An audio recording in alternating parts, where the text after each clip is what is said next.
In 1509, an 18-year-old prince became King Henry VIII of England.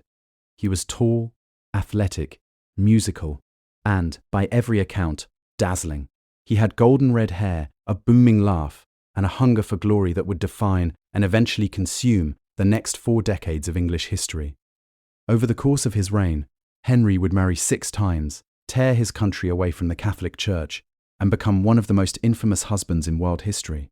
To understand how it all happened, we have to start not with a romance, but with a funeral. Catherine of Aragon, the first wife. Henry wasn't supposed to be king. His older brother Arthur was. And in 1501, Arthur had married a Spanish princess named Catherine of Aragon, the daughter of Ferdinand and Isabella, the same royal couple who funded Columbus. Catherine was intelligent, devout, and politically valuable. The marriage sealed an alliance between England and Spain. But just 5 months after the wedding, Arthur died, likely of illness, leaving 16-year-old Catherine a widow in a foreign country. Rather than lose the Spanish alliance, Henry VII, the reigning king, arranged for Catherine to eventually marry his second son, the future Henry VIII, once he came of age. It required special permission from the Pope, since marrying your brother's widow was technically forbidden by church law, but the dispensation was granted. When old King Henry died in 1509, the 18-year-old Henry VIII moved fast. Within weeks he married Catherine, who was 6 years his senior. By most accounts, it was a genuinely happy match at first. Catherine was well educated, spoke several languages, and even served as regent, ruling England, while Henry was off fighting in France, personally overseeing a decisive English victory against Scottish invaders at the Battle of Flodden in 1513. But there was a problem that would haunt the entire marriage: children. Catherine became pregnant multiple times, but almost all of the pregnancies ended in miscarriage or stillbirth, or produced children who died in infancy. Only one child survived, a daughter, Mary, born in 1516. For Henry, this wasn't enough. He needed a son. In Tudor England, a male heir wasn't just a preference. It was believed to be essential for stability.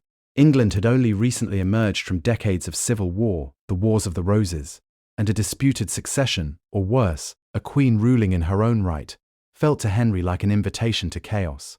By the mid-1520s, Henry had become convinced that his marriage to Catherine was cursed, that marrying his brother's widow had violated divine law after all, and God was punishing him with the absence of a son. This belief, conveniently, aligned with something else that had entered his life, a young woman named Anne Boleyn. Anne Boleyn, the one who changed everything. Anne had grown up partly in the French court, where she absorbed continental fashion, wit, and sophistication that made her stand out sharply among English ladies in waiting. She returned to England around 1522 and joined Catherine's own household as a lady-in-waiting, which meant Anne was literally serving the Queen while Henry was falling for her. Henry had already had an affair with Anne's sister, Mary Boleyn, but Anne was different. She refused to become merely another mistress. By around 1526, Henry was writing her passionate love letters, and Anne held her ground. She would not sleep with the king unless she could be his wife. Whether this was genuine principle, ambition, or shrewd strategy hardly mattered. It worked. Henry became obsessed. This set off what historians call the King's Great Matter, Henry's decade-long campaign to have his marriage to Catherine annulled. He argued that the marriage had been unlawful from the start because Catherine had previously been married to his brother. He petitioned the Pope for an annulment, but Catherine refused to go quietly.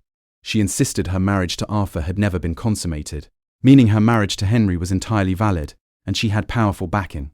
Her nephew was Charles V, the Holy Roman Emperor, who effectively controlled Rome at the time.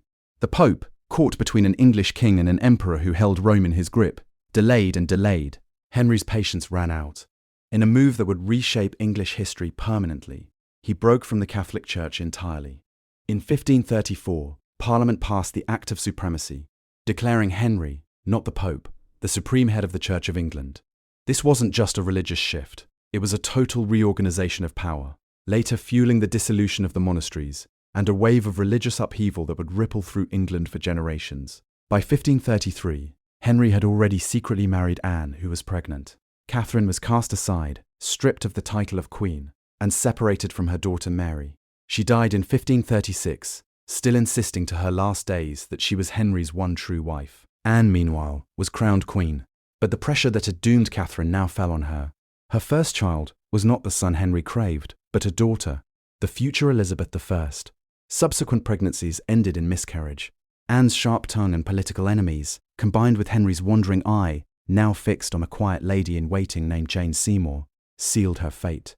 In 1536, Anne was arrested on charges of adultery, incest, and treason, charges historians now largely regard as fabricated or wildly exaggerated to give Henry legal grounds to remove her. She was beheaded at the Tower of London in May 1536, executed by a swordsman brought specially from France, reportedly at Henry's own request, since swords were considered a swifter, more merciful method than the axe. 11 days later, Henry was engaged to Jane Seymour. Jane Seymour, the one he mourned. Jane was almost the opposite of Anne in temperament, gentle, modest, and unassuming. She'd served as a lady-in-waiting to both Catherine and Anne, so she'd watched up close exactly how dangerous being Henry's wife could be. She married him just days after Anne's execution, and unlike her predecessors, gave Henry what he wanted most, a son. Prince Edward was born in October 1537, and the country erupted in celebration, church bells, bonfires, and gun salutes across London. But the joy was short-lived. Childbirth in the 16th century was brutal and dangerous, and Jane developed complications, likely a postpartum infection. She died less than 2 weeks after giving birth. Henry, by most accounts, was genuinely devastated. Of all 6 wives, Jane was the one he requested to be buried beside when he himself died, and the only one honoured with a queen's funeral. For a while, it seemed Henry's search might be over. He had his son, and he had loved his wife. But the throne needed alliances, and Henry needed to marry again. Anne of Cleves, the one he rejected. By the late 1530s, Henry's advisers, particularly his chief minister Thomas Cromwell, were manoeuvring England into alliances against the growing threat of a Catholic coalition in Europe. Cromwell proposed a marriage to Anne, a German noblewoman from the Duchy of Cleves, which would tie England to Protestant allies on the continent. Henry, cautious after 3 complicated marriages, insisted on seeing a portrait first. The court painter Hans Holbein travelled to Cleves and produced a flattering likeness. Henry liked what he saw and agreed to the match. But when Anne arrived in England in late 1539 and Henry met her in person, he was reportedly unimpressed, later grumbling that she looked nothing like her portrait. Whether this was actually true, or whether Henry was simply souring on the political marriage, is debated by historians. The marriage took place in January 1540, but Henry was unhappy from the start, reportedly telling advisers he could not bring himself to consummate it. Within 6 months, the marriage was annulled, officially on the grounds of non-consummation and a prior contract Anne supposedly had with another suitor. Remarkably, Anne handled the situation with tact. Rather than fight it, she agreed to the annulment gracefully, and Henry rewarded her generously with properties and the title of the King's beloved sister. Of all 6 wives, Anne of Cleves arguably came out the best, wealthy, independent, and alive. She actually outlived Henry by about a decade. Catherine Howard, the youngest, and the second to die, almost immediately after the annulment from Anne of Cleves. Henry, now approaching 50, overweight, and increasingly plagued by an ulcerated leg injury from a jousting accident years earlier, became infatuated with a teenager. Catherine Howard was a young lady-in-waiting, likely still a teenager herself, and a cousin of the executed Anne Boleyn. They married in July 1540, just weeks after the Cleves annulment was finalised. Henry doted on Catherine, showering her with gifts and affection, seemingly rejuvenated by the marriage. But Catherine, young and reportedly reckless, had a complicated romantic past before the marriage, and more dangerously, appeared to continue meeting privately with a former suitor and a court official named Thomas Culpeper after becoming queen. When rumours reached Henry's counsellors, an investigation was launched. Catherine's earlier relationships and the secret meetings during her marriage were treated as treasonous evidence of adultery against the king. In February 1542, Catherine Howard was beheaded at the Tower of London, the same location and largely the same fate as her cousin Anne Boleyn. Catherine Parr, the one who survived. Henry's 6th and final wife, Catherine Parr, was a twice-widowed noblewoman already known for her intelligence and religious scholarship when Henry began courting her in 1543. Catherine reportedly had feelings for another man at court, Thomas Seymour, brother of the late Jane Seymour, but a king's proposal wasn't something you could easily refuse. She married Henry in July 1543. By this point, Henry was in poor health, overweight, in constant pain from his leg, and increasingly difficult to be around.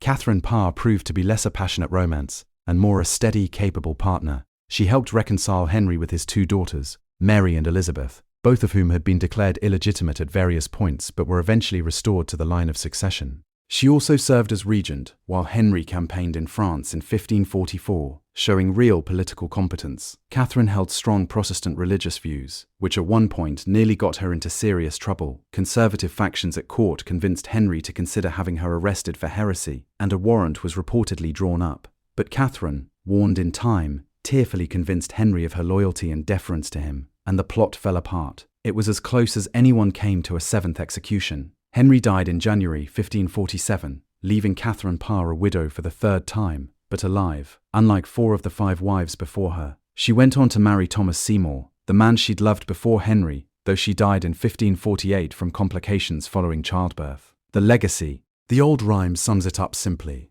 divorced, beheaded, died, divorced, beheaded, survived.